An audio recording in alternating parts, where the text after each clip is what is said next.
Hi everybody, it's Professor Diffley. This is History 100. We are looking at Chapter 5, The Rise and Fall of the Roman Republic. So this one actually covers a very long period of time.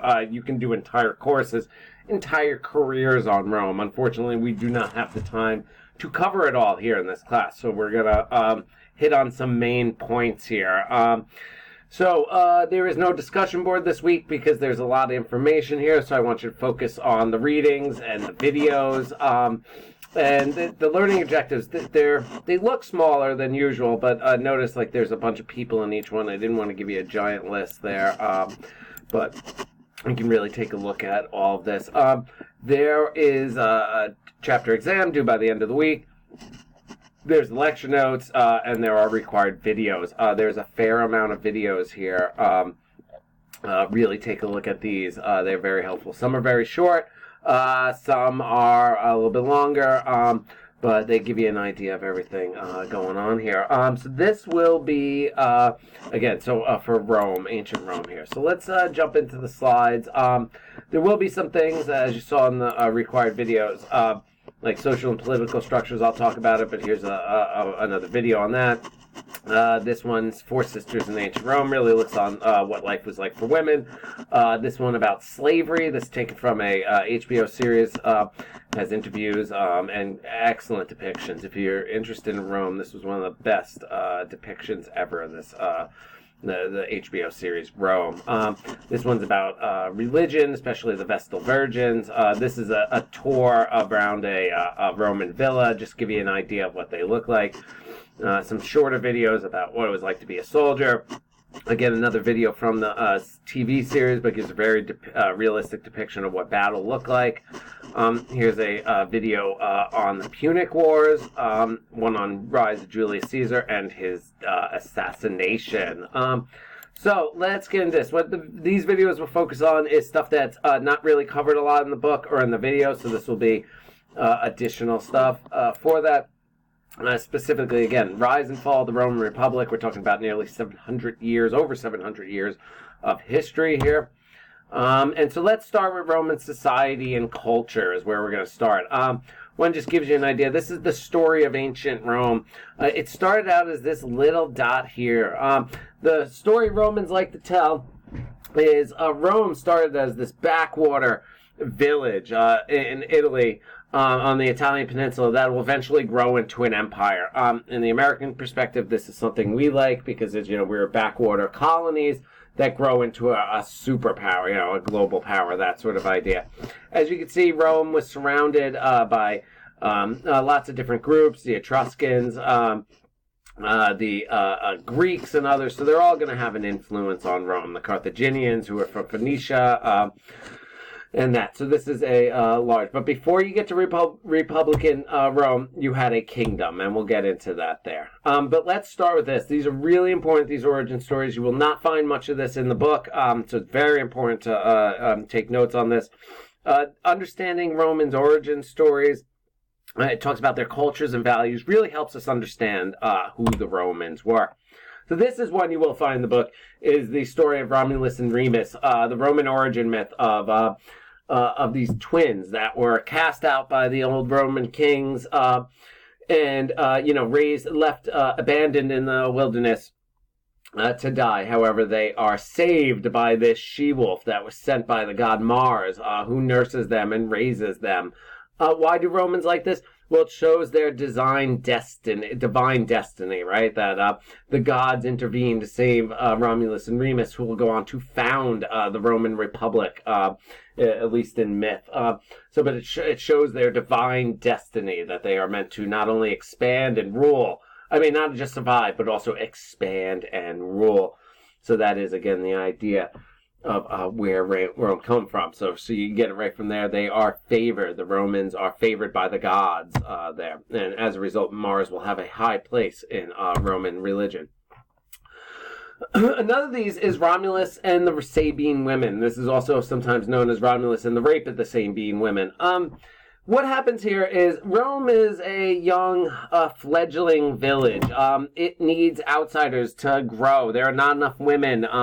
They have more men than women, so they can't really reproduce and create themselves better. So to grow their society. So, legend says that Romulus goes to the Sabines, one of their neighbors, and says, please allow us to marry into your tribes, into your groups. The Sabines refuse. So Romulus decides to play a little trickery. He invites the Sabine men to a religious festival. While they're there, Roman soldiers go in and capture the Sabine women and bring them back to Rome, because they're going to take them.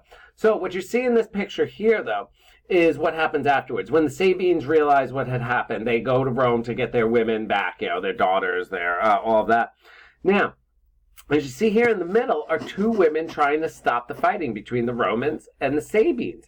The story is that the Sabines, even though they've been kidnapped, had fallen in love with their Roman captors, and they have children now with them, and they are trying to stop the warfare between them.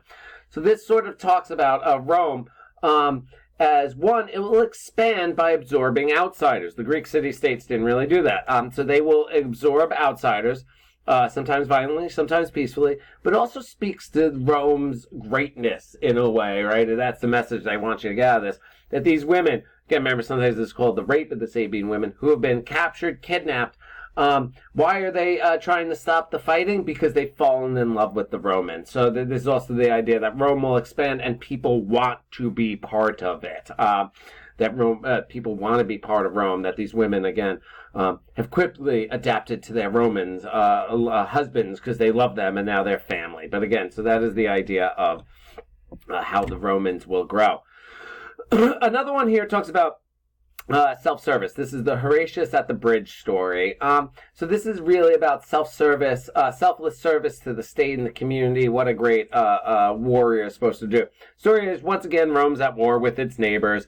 Rome is fighting to save itself. It's about to be invaded.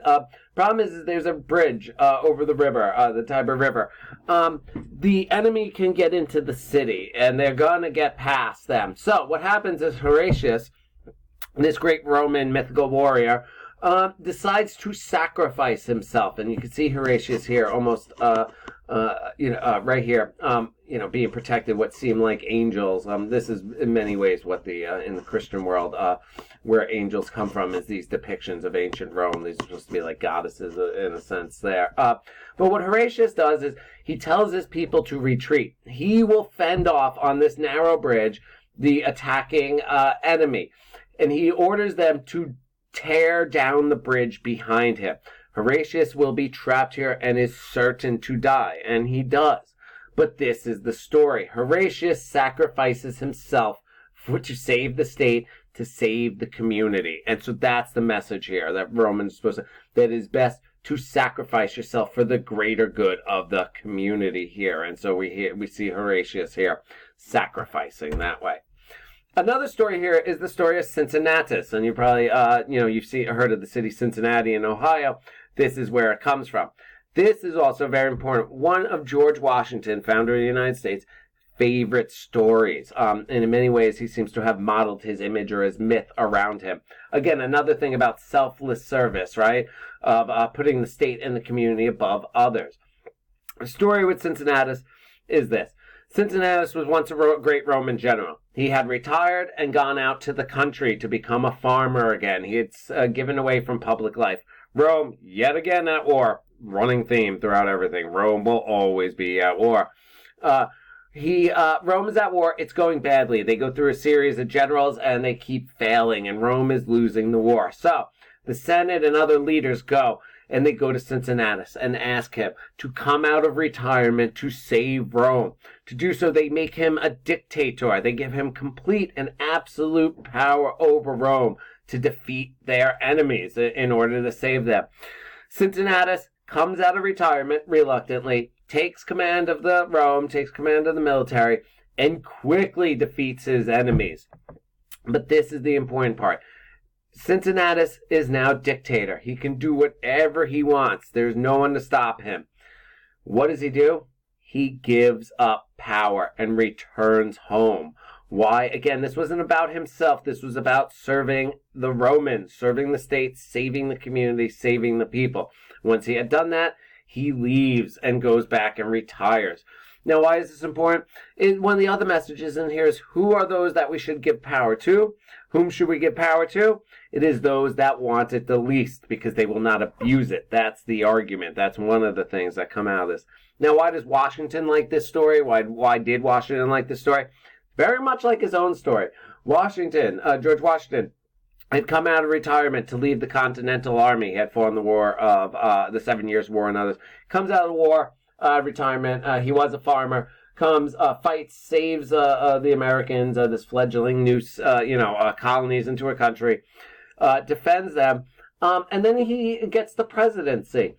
And he then gives up power. I mean, there are stories of people trying to make George Washington king, right? And this is the thing. Today we have presidents serve 2-term limits, but that's a law that was done in the 1940s. Before that, presidents could technically run however long they wanted. Why did most presidents, other than Franklin Roosevelt, only serve 2 terms in office? Because that's what Washington did. Washington ran unopposed. He stood for elections. He was going to win every time. He could have been dictator for life. He could have been king. He could have been a president for life. However, he stepped down after 8 years. Why? To set a precedent that this is not a job for life.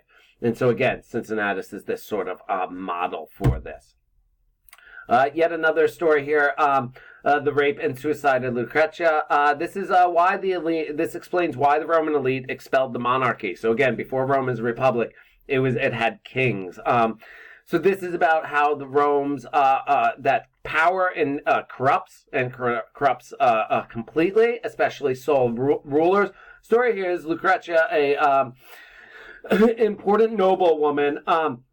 She is desired by the Roman king's sons, but he can't have her. She's married and all that. But again, the king and his son believe they are too powerful. They'll do whatever they please.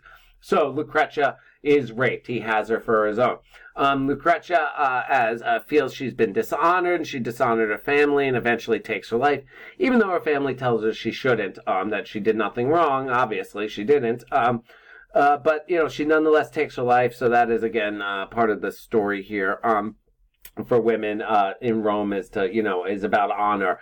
But more importantly, this is the idea. So appalled and shocked by the treatment of Lucretia and her, of Lucretia by these power-hungry kings, that as a body, the Roman nobles rise up and expel the monarchy. They destroy it.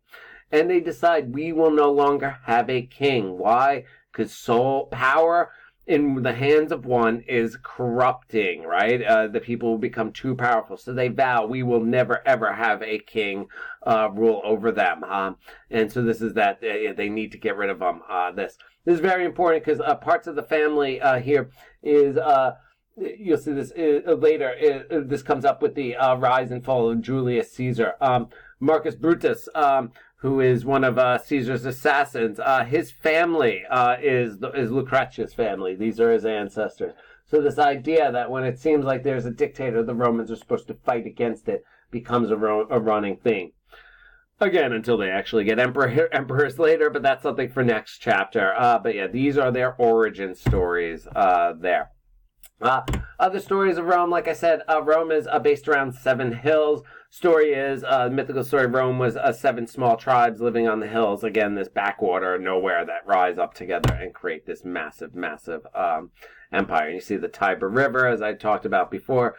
This wall goes, this image is the city of Rome during the Republic. You get the Circus Maximus, which was a chariot racing, the Roman Forum, very much like the Agora in the ancient Greeks, but a new Roman form of it. Some more of these pictures here of that. What we'll pick up next is in the next video is Roman values, and we'll continue some of these core values of Rome in part 2.